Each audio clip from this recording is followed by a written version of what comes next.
G20 हर जगह ये चर्चा में है, लेकिन बहुत लोगों को ठीक से पता ही नहीं है कि आखिर ये G20 है क्या। G20 होता क्यों है? G20 के बैठक में क्या होता है? इसका नाम G20 ही क्यों है? देखो, एक सत्य वचन ये है कि अगर आप एक देश हो, इस धरती पे मौजूद एक कंट्री हो, तो आपको दूसरे देशों से मिलके चलना होगा और साथ मिलकर चलने से ही ये दुनिया ग्रो हो पाएगी। जब भी कोई युद्ध होता है देशों के बीच या फिर कोई बहुत बड़ी क्राइसिस एक देश में आती है, तो उसका असर पूरे सिस्टम में पड़ता है। जैसे कि स्टॉक मार्केट में एक कहावत है कि अगर अमेरिकन स्टॉक मार्केट छींकता है तो इंडिया के निफ्टी में भी सर्दी लग जाती है, या फिर किसी कंट्री से कुछ एक्सपोर्ट होना बंद हो जाता है तो पूरे विश्व को हाई प्राइसेस झेलने पड़ते हैं। मतलब यही है कि अगर किसी कंट्री को अच्छी इकोनॉमी चाहिए तो सभी कंट्रीज का कोऑर्डिनेशन बहुत जरूरी होता है। लोगों के पास पैसे ही नहीं होंगे तो वो खरीदेंगे क्या, और प्रोडक्ट्स को ही नहीं खरीदेंगे तो कमाई कहाँ से होगी। ये एक इकोनॉमिकल साइकिल है जो कि युद्ध और बाकी चीजों से डिस्टर्ब हो जाती है। तो कई देशों ने ये फील किया कि इंटरनेशनल लेवल पे एक ऐसी सिस्टम होनी चाहिए जहाँ पर सारे देश बैठकर बात कर सके, और सिर्फ अपने देश के ही नहीं बल्कि पूरे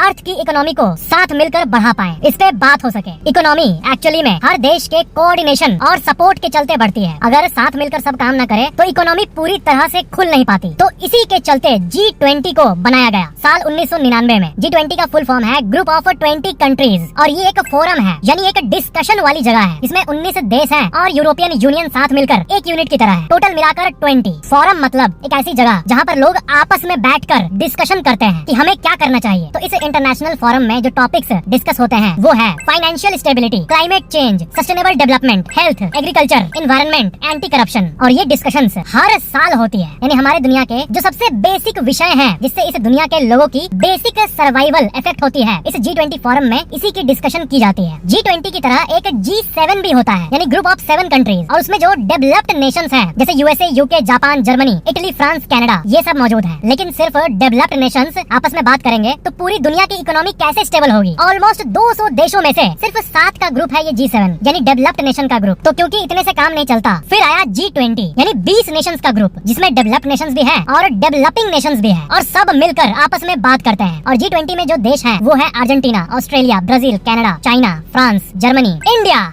Indonesia, Italy, Japan, Mexico, south Korea, Russia, Saudi Arabia, south Africa, Turkey, United kingdom यानी यूके, यूएसए और EU यानी यूरोपियन यूनियन। टोटल पूरे धरती का जितना बिजनेस होता है उसका 80% सिर्फ इन्हीं 20 देशों से आता है। आप सोच के देखो, हमारी धरती पे ऑलमोस्ट 200 देश मौजूद हैं। एग्जैक्टली बोलूं तो 195, बट इसमें से 175 कंट्रीज मिलाकर विश्व का 20% बिजनेस ही है। बाकी जो ये सिर्फ 20 कंट्रीज हैं, इसी में 80% होता है ग्रॉस वर्ल्ड प्रोडक्ट का, यानी GWP का, और इसलिए ये 20 देश विश्व के सबसे महत्वपूर्ण देश माने जाते हैं। G20 की मीटिंग हर साल होती है, और इस ग्रैंड मीटिंग की ड्यूरेशन जनरली 1 से 2 दिन होती है। G20 मीटिंग का कोई परमानेंट प्लेस या परमानेंट हेड पर्सन नहीं होता है, वो रोटेट होते रहते हैं। 2021 का मीटिंग इटली में हुआ था, 2022 बाली में हुआ था, 2023 का ओनर बना इंडिया, 2024 में ब्राजील इसका हेड बनेगा, और ये ब्राजील में ही होगा। हर साल प्रेसिडेंसी अलग अलग कंट्रीज को मिलती है। जैसे 1 दिसंबर 2022 को ये प्रेसिडेंसी भारत को दे दी गई, और इसलिए भारत अभी G20 प्रेसिडेंसी को एक्सरसाइज कर रहा है। और जैसे कि मैंने बताया, नेक्स्ट ईयर से यही प्रेसिडेंसी ब्राजील के पास होगी। G20 का कोई हेडक्वार्टर्स भी नहीं होता, क्योंकि हर साल अलग अलग देश में मौजूद अलग अलग बिल्डिंग्स को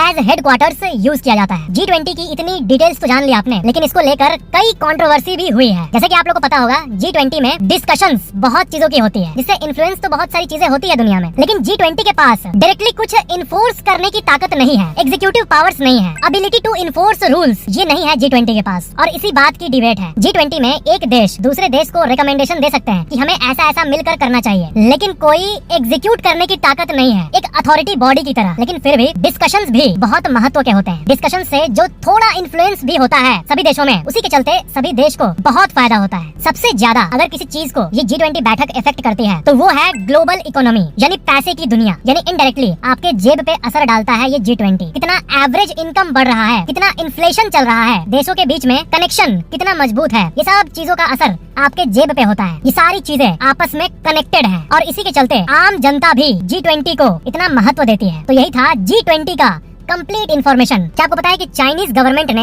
एप्पल के आईफोन्स को बैन कर दिया है। एप्पल जो है सिक्योरिटी की माने और डेटा प्रोटेक्शन की माने तो इस मामले में एप्पल को बहुत ही सेफ डिवाइस माना जाता है। लेकिन चाइनीज गवर्नमेंट ने अब ये अनाउंस कर दिया है कि गवर्नमेंट का कोई भी एम्प्लॉय अब से आईफोन यूज नहीं करेगा। और इस अनाउंसमेंट के बाद ही एप्पल से कितने करोड़ का मार्केट प्राइस गिर गया, मतलब कि शेयर प्राइस एक्सपोनेंशियली डिक्रीज हो गया। जो एप्पल का बिजनेस है चाइना के अंदर वो बहुत ही ज्यादा सिग्निफिकेंट है, लेकिन इसी को एक झटका दे दिया है इस अनाउंसमेंट ने। पर्सनली बोलूं तो मुझे तो अभी भी यकीन नहीं हो रहा है कि चाइना ने इतना भी अलाउ किया एप्पल को ऑपरेट करने के लिए, क्योंकि जो चाइनीज मार्केट है वो बहुत ही ज्यादा रेस्ट्रिक्टेड है। यानी कोई भी नई कंपनी, बाहर की कंपनी इतने आसानी से वहाँ एंटर नहीं कर सकती। तो एप्पल वहाँ पर सिग्निफिकेंट पोर्शन ऑफ रेवेन्यू बना रहा था। मुझे तो यही चौंकाने वाली बात लग रही है। लेकिन अब तो उसको भी ये अनाउंसमेंट इफेक्ट करने जा रहा है। एक बहुत ही स्पेशल फोटो को आपको अभी मैं दिखा रहा हूँ, इसको देखो। ये है सैजिटेरियस ए, इस ब्रह्मांड के सबसे बड़े ब्लैक होल्स में से एक है। ये इसका जो मास है वो हमारे सूरज से करीब 4 मिलियन टाइम्स ज्यादा बड़ा है। और जो नासा का चंद्र एक्स-रे ऑब्जर्वेटरी, उसने इस फोटो को क्लिक किया था। और इतने मास के बीच जो ये छोटा सा ब्लैक डॉट है सन से